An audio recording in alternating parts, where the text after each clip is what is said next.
भगवते वासुदेवाय नमः। सुनते हैं आगे की कथा।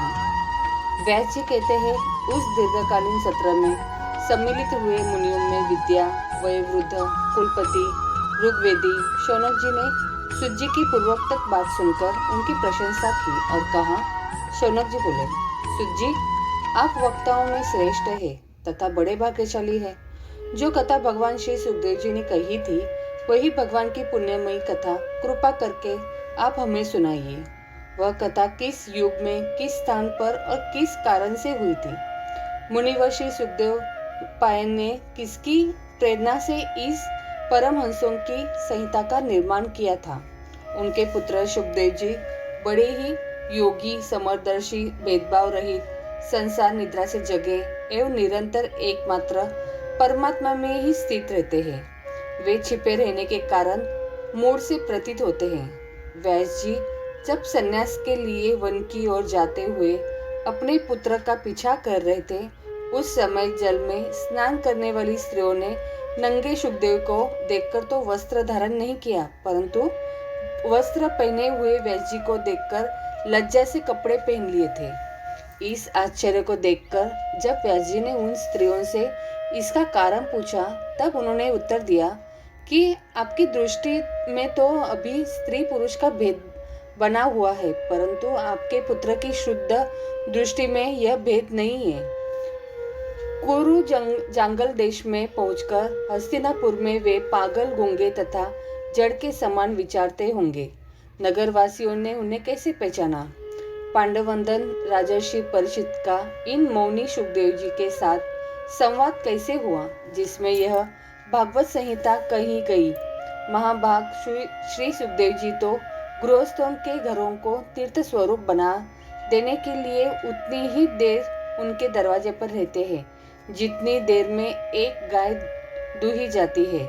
सुत जी, हमने सुना है कि अभिमन्यु नंदन परीक्षित भगवान के बड़े प्रेमी भक्त थे। उनके अत्यंत आश्चर्यमय जन्म और कर्मों का भी वर्णन कीजिए। वे तो पांडव वंश के गौरव बढ़ाने वाले सम्राट थे। वे भला किस कारण से साम्राज्य लक्ष्मी का परित्याग करके गंगा तट पर मृत्यु पर्यंत अनशन का व्रत लेकर बैठे थे?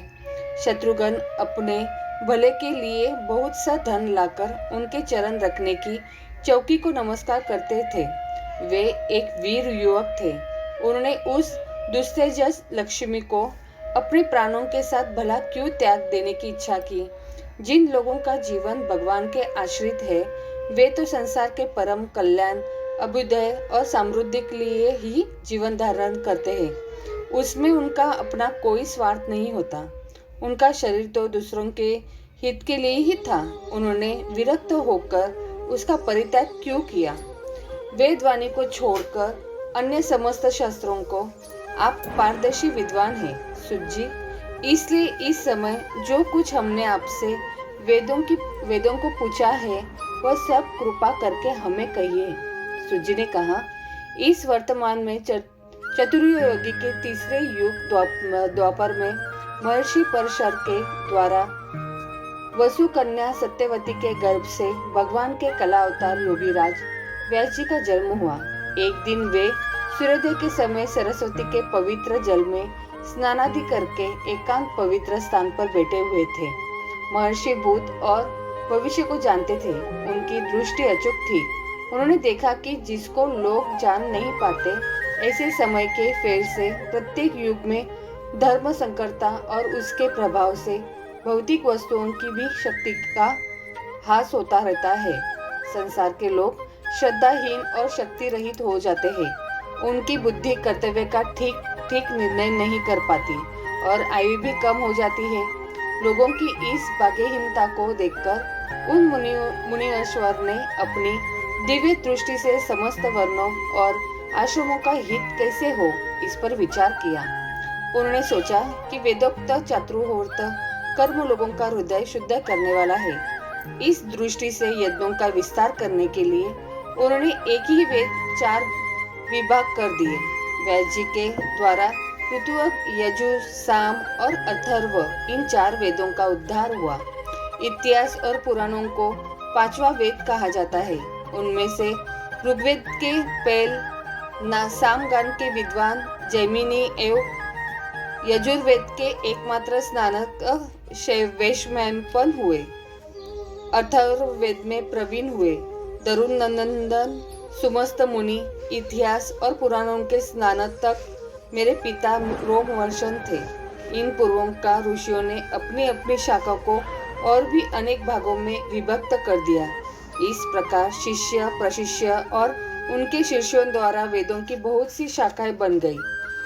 कम समझ वाले पुरुषों पर कृपा करके भगवान वेदव्यास ने इसलिए ऐसा विभाग कर दिया कि जिन लोगों का स्मरण शक्ति नहीं है या कम है, वे भी वेदों को धारण कर सके।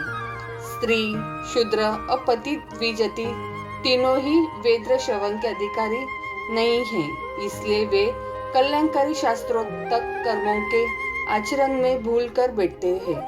अब इसके द्वारा उनका भी कल्याण हो जाए, यह सोचकर महामुनि व्यास जी ने बड़ी कृपा करके महाभारत इतिहास की रचना की।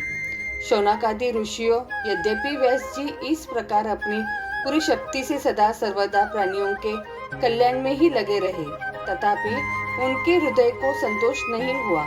उनका मन कुछ खिन्न सा हो गया।